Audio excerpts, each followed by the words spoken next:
There are a lot of ways the U.S. gets the rest of the world to act right, you know? Sometimes we bomb them, sometimes we assassinate their leaders, and sometimes we just send friends of Trump to wander around quietly trying to create a revolution, like at least 3 people with connections to Trump have been doing in Greenland recently. Hey, psst, hey.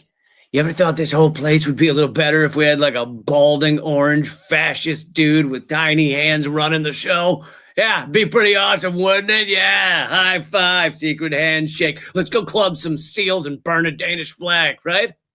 But sometimes when we don't feel like bombing a country, we just sanction them. And sanctions are much better because they don't kill anyone. All they do is put a little bitty bit of pressure on a nation's leaders to act a different way. And also they kill loads of people. Yeah, that's like tons. So let's get our learn on, shall we? This is the 9 mind-blowing facts about U.S. sanctions that you probably didn't know, but maybe you did, but I doubt it. Fact number 1, a recent study in the renowned Lancet Medical Journal, after careful analysis of the data, found that unilateral sanctions were associated with an annual death toll of 564,258 deaths, similar to the global mortality burden associated with armed conflict. And most unilateral sanctions are by the U.S. because we're so goddamn good at them, you know what I'm saying? So essentially, the U.S. kills over 500,000 people a year with sanctions, and if that's been that way for at least 10 years, then it's over 5 million people dead in a decade, thanks to our peaceful diplomatic sanctions that are so much friendlier and nicer than bombs. I'm sure the victims of our sanctions appreciate that they died the friendlier way. So how many countries are we slowly sanctioning to death? 5, 6, if you count New Zealand, because they keep all the cool scenery to themselves. Learn how to share, Kiwis. Put some mountains on a boat and get them here.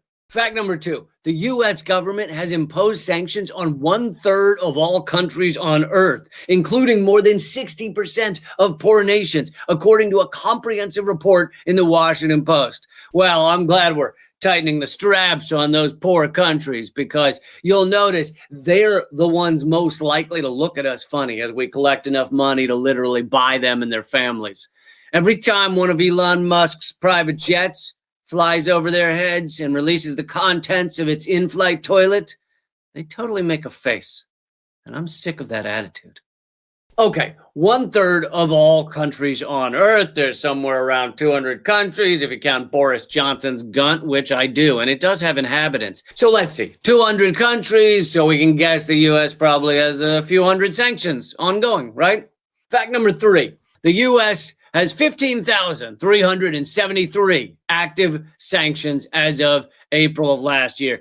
15,000? Holy God! And I doubt more than half of those are on Johnson's gunt. Well, look, this is not the fault of the U.S., okay? We don't want to be the world's policeman. We were thrust into this position simply because we're good people.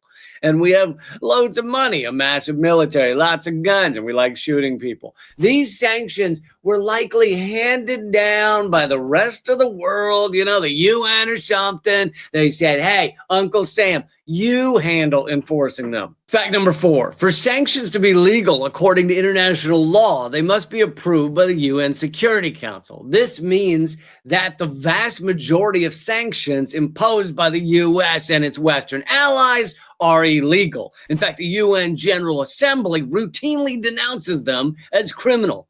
So the world tells us this is illegal. And outside of the 500,000 who die from the sanctions, millions more are just forced to live brutal, poor, incredibly difficult lives. But the point is, we're winning. Have you heard of winning? Okay, I have, because I'm American. And it's what we do. Every time a child in Cuba can't get the right medication they need, an angel gets its wings. You should know that. Every time an elderly person dies due to malnutrition in a country we're economically strangling, I have a glass of champagne to celebrate. I also blow one of those party favors that goes, bang!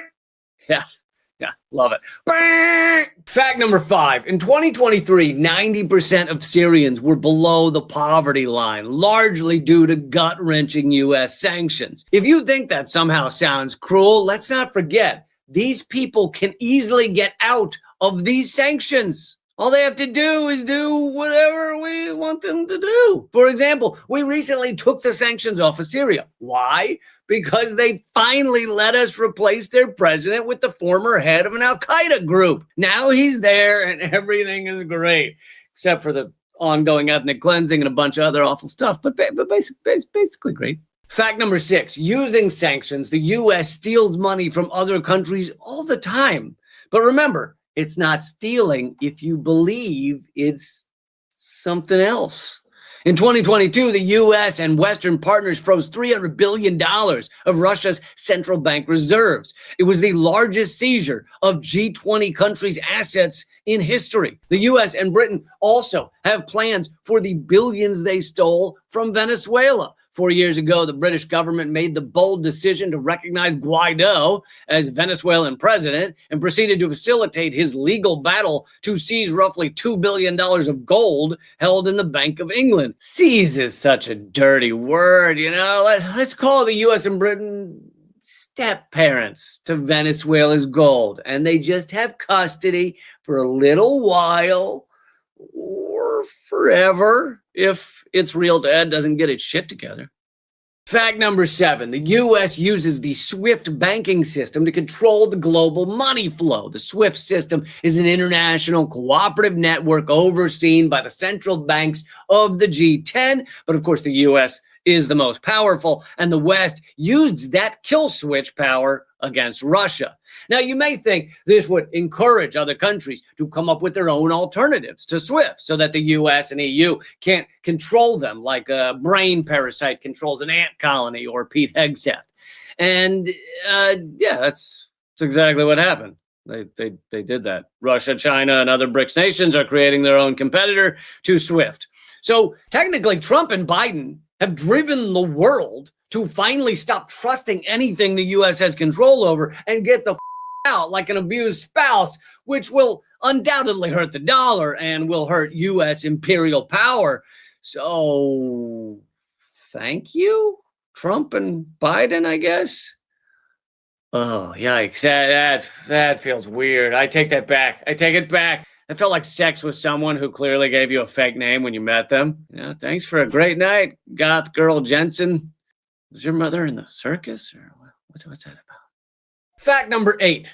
U.S. sanctions on Iran have disrupted imports of chemotherapy medications, causing the deaths of many children. As reported in the Tehran Times, no missiles were launched, no soldiers invaded, but in the quiet devastation of daily life under economic siege, a child was lost. From Havana to Khartoum, from Tehran to Damascus, these stories are not outliers. They are symptoms of a global practice that hides behind technocratic language but delivers harm with brutal efficiency.